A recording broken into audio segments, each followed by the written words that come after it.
Today in Taipei, support for same-sex marriage is rising. A county council backs a decade-long rail debate, and a saxophone helps signal a miraculous mountain rescue.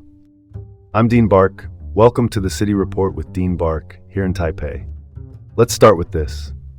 A new national survey shows support for same-sex marriage in Taiwan continues to climb ahead of the 7th anniversary of legalization later this month. The poll comes from the Taiwan Equality Campaign, a civil society group focused on equality issues, and it gathered 1,077 valid responses by phone in April. Headline number 1. 54.3% approval for same-sex marriage. That's up 12 percentage points since 2019. The survey also detects rising support for joint child adoption rights and for transnational marriages, and it notes growing acceptance of LGBTQ individuals in political life and in the workplace. That's a trend line moving in one direction, up. Another data point that matters. Support for gender equality education is up 21 percentage points since 2019. For schools and parents here in Taipei, that signals a broader comfort with classroom conversations on inclusion. The takeaway is cultural, not just legal. The results suggest broader acceptance and recognition of LGBTQ rights across society. Opinion, brief and to the point. It's promising to see Taiwan continue to lead on LGBTQ rights in Asia. Let's not overcomplicate this. Progress backed by data is still progress. Moving on. In Hualien, the long-discussed plan to elevate the railway south of Hualien Station just got a push from the county council. For context, the Hualien County Council is the local legislature. Their support keeps the central government review alive despite cost concerns from the county government. Here are the basics. The proposal would elevate 8.5 kilometers of track south of Hualien Station, remove 7 level crossings, and improve safety and traffic flow through town. A feasibility report went to Taipei in September 2025. As of May 2026, councilors say keep the review going. Exact cost estimates and who pays what between local and central governments remain disputed. 10 years of talk, maybe time for some concrete, or steel in this case. Why it matters for travelers and residents. Fewer crossings mean fewer collisions and less gridlock. Elevation can reconnect neighborhoods long split by tracks. Opinion, the council's backing is a real step forward, but funding clarity is the ballgame. Without it, shovels stay in the shed. Let's pivot to the next story. Taiwan is tightening educational ties with Indonesia. The Ministry of Education just hosted Ova Emilia, the rector of Universitas Gadjah Mada, one of Indonesia's leading public universities.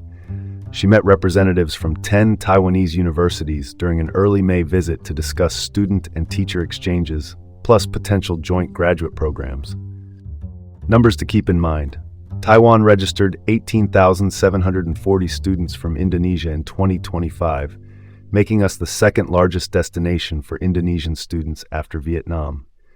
There are 1,337 agreements on the books between Taiwanese and Indonesian institutions, and Taiwan also supports scholarships and Mandarin teaching positions in Indonesia. Soft power doesn't need a megaphone, it needs a student ID. Opinion, these partnerships are a win-win. Taiwan gains talent and regional influence. Indonesian students gain access to labs, internships, and industry right here in Taipei and beyond. That's the headline. Shifting gears, Mingchuan University has inked a first-of-its-kind agreement with Sanrio Entertainment, the Japanese company behind theme parks featuring Hello Kitty and Friends. In mid-May, Mingchuan became the first overseas school to sign with Sanrio Entertainment. The deal opens student internships in Japan and fosters exchange programs tied to business and tourism. Mingchuan has been pushing a 7+1 model, 7 academic terms plus 1 corporate internship, designed to sharpen real-world skills. This partnership slots neatly into that plan and gives students front-row seats to Japan's hospitality, retail, and themed entertainment operations. Hello Kitty meets Hello Careers. Call it like it is. And now for something completely different, a survival story out of Taitung with a musical twist. An Australian man named Matthew, known locally for volunteer work and disaster recovery support, was rescued after 7 days stranded in the mountains. He was found in stable condition. Here's the sequence.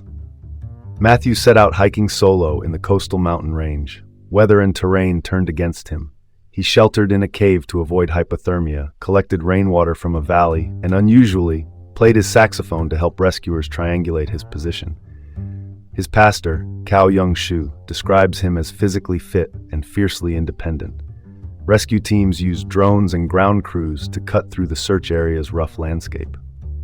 That's the story right there. Opinion: it's a testament to resilience and to modern search tech working in tandem.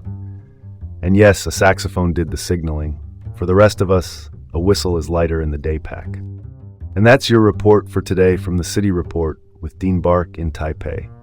Have a great day and join us again tomorrow.